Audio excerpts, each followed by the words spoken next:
My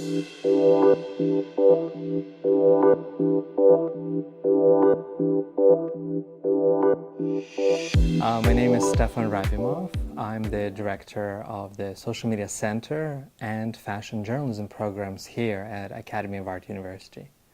I moved to San Francisco about 2.5 years ago, precisely to join the Academy of Art University in this role and to help establish both the Social Media Center and to elevate the Fashion Journalism program curriculum by bringing in industry experts, designing new courses, and really trying to help the Academy of Art University stay ahead of the curve. Social Media Center was founded with an idea that there's a rising demand for social media specialists across a variety of industries. No matter if you are an architecture student or a fashion design student, social media touches everything. The courses that we designed here at the Academy of Art University, they support a variety of needs within the social media industry, from content development to strategies, from social media data analytics and social media management. And of course, with the rise of fake news and other unprecedented situations within the social media realm, we even have created a course called Social Media Law and Ethics, something that really makes us stand apart from the competitors.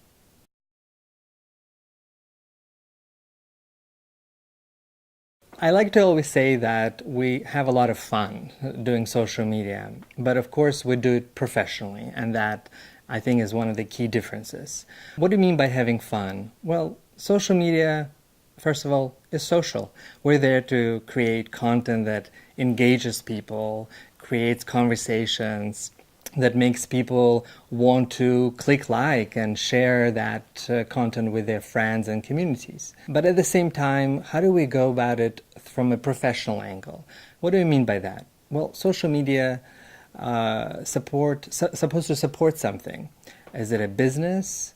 Is it a community page, a nonprofit organization, or a mom and pop shop, for example? All these things, they need social media to convey their stories, to tell something, to share with the world what value do they add to the society. And I think this is what makes social media very exciting. And in this center, we teach or we train our students to be these mediators between the businesses and the social media followers.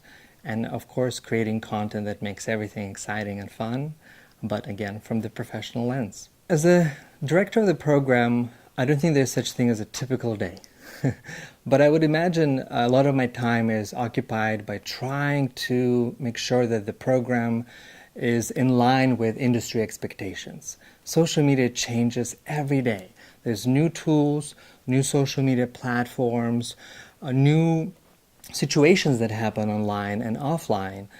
Breaking news, for example, or something like that. How do we go about taking all that information and all these tools and also be able to use the tactics that you learn within the classrooms and still be relevant in this ever-changing industry? So I spend a lot of time talking to the industry, experts, talking to the students, trying to identify what are their goals in their careers. How can social media help them achieve those goals? And then in terms of industry experts, I always ask what it is that you're experimenting with, what's around the curve, what it is that we need to know today for the careers that don't yet exist, for the careers of the future. And that's really what I would spend a lot of my time with, kind of designing the curriculum, perfecting the curriculum, making sure that the tools and the tactics that are used in the classrooms are the latest available to us. At the same time, I'd say the other part of the social media center is making sure that people are aware of what we do. So we have social media pages on Medium and Facebook, we have a Twitter account, we have a blog, and trying to kind of convey what it is that we do here from day to day. Wherever we learn, in the classroom and outside, we'd love to bring that to the masses, to anyone at the Academy community and outside. This is really our aim.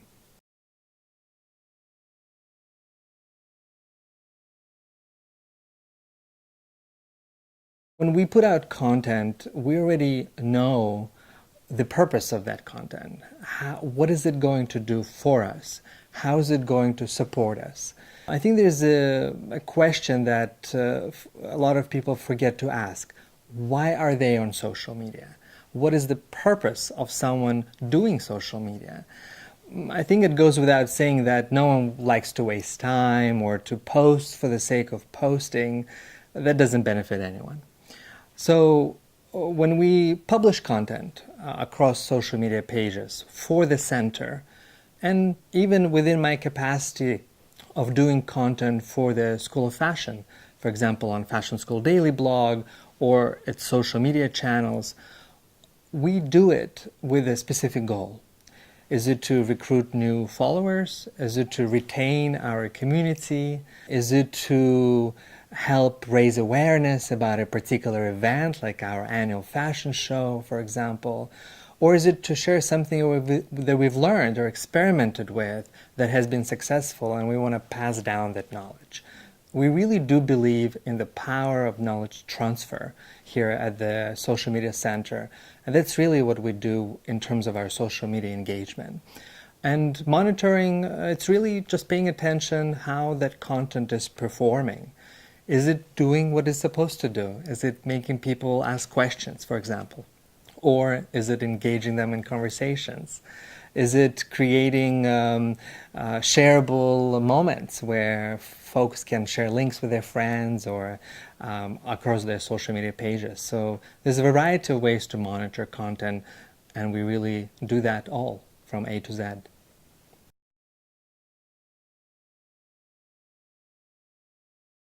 Social media, when it entered kind of the internet, it really appended everything. Not just journalism. I think it changed the way we do business. It changed the way we communicate with our loved ones. It changed the way we see the world. And I think in terms of the journalism, it really has democratized the access to information. If in the past it was the largest media networks like CNN and PBS that would share some insights and interviews with the leading influencers out there in the world, social media now can do it all and can do it for free. And so you don't need to rely on big budgets or expensive equipment like we have in a studio today to be able to convey a certain information or to gather certain information online through social networks. So I think just having access to information has really changed. But that's one part of that change. The other part is being able to amplify your message. Now imagine if you have a story to tell and you're in the middle of nowhere in the world. Without internet and of course without social media, that story would be impossible, if not extremely difficult to share or to tell. Social media really offers that opportunity, the channel for telling your story, wherever that story might be, good or bad. And I think that for journalists, being able to tap into those conversations, to tap into those stories, to listen what communities have to say or individuals have to share is just incomparable. Nothing like that existed before, and it has really changed the field of journalism for the better.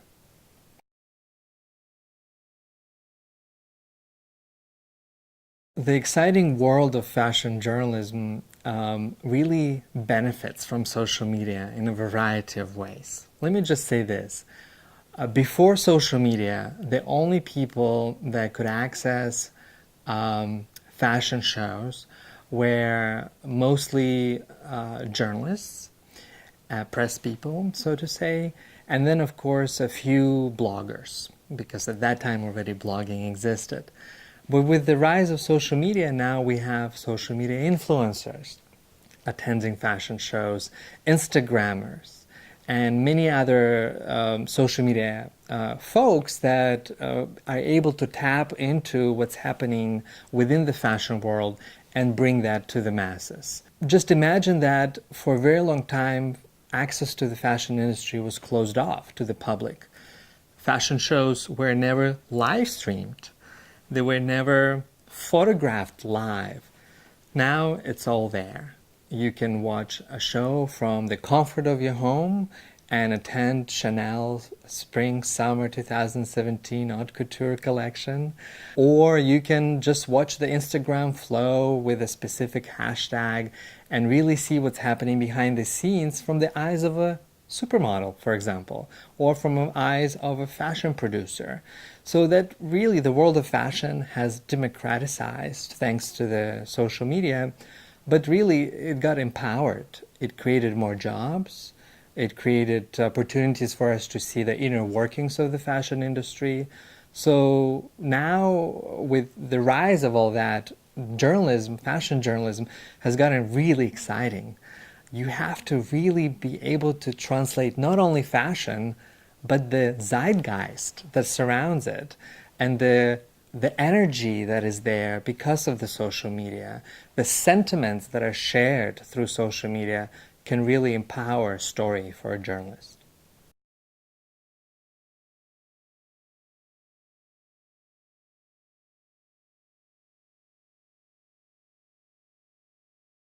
I've been pondering this question for a while, and I've been thinking of a good allegory to use.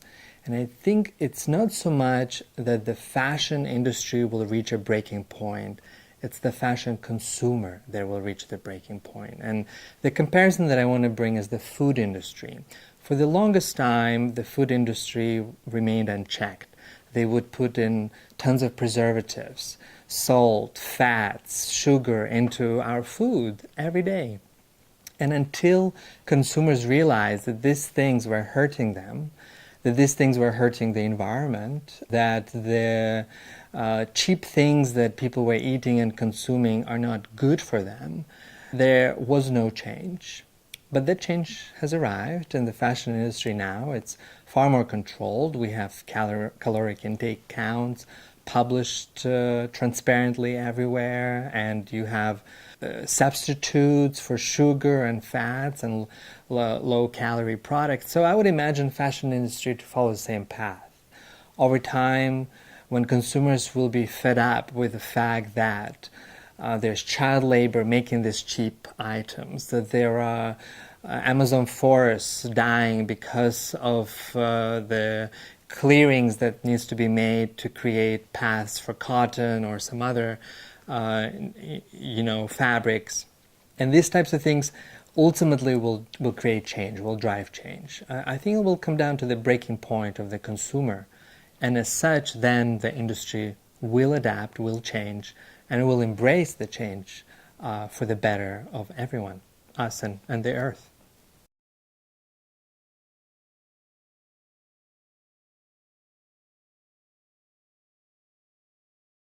Do's. Do proofread. Anything anyone puts out on social will live there for a very long time. And some things like tweets, you can't edit. So if you make a mistake, you have to take it down, and that's no fun. So I think proofreading your work before you publish it is really crucial for fashion journalists, but really anyone that uses social. Don't overpost. There's this kind of golden formula in terms of knowing when there's not enough content and when there's too much content.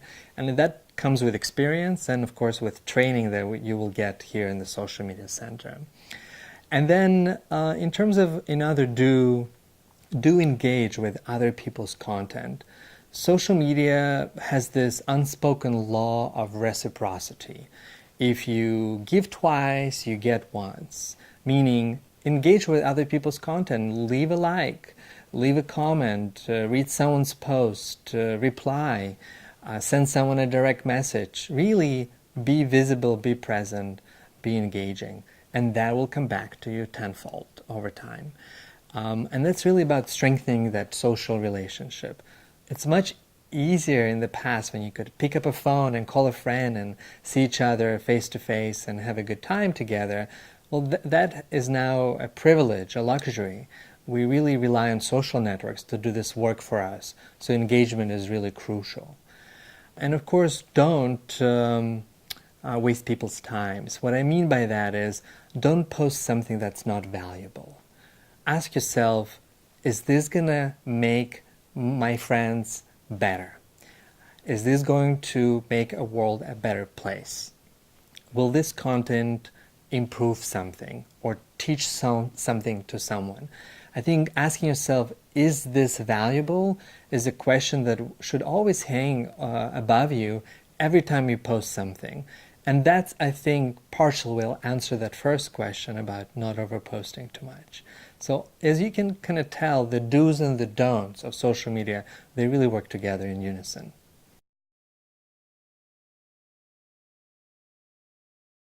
That's a tough question, because if I could predict the future, I probably will not be right here, right now. But to answer this question, I would imagine this symbiotic relationship between social media and the tools it has brought to fashion journalism and has really strengthened the field of journalism will continue on for as long as there is more to give. Fashion is obsessed with anything future. This is why it changes every few months. We love to embrace new technologies, new materials, innovations that come from other industries like 3D printing and virtual reality. Fashion is one of the first mediums out there that tends to embrace these types of things. So as long as social media continues to innovate, fashion journalists will be right there along. And if not, we'll find a new path forward.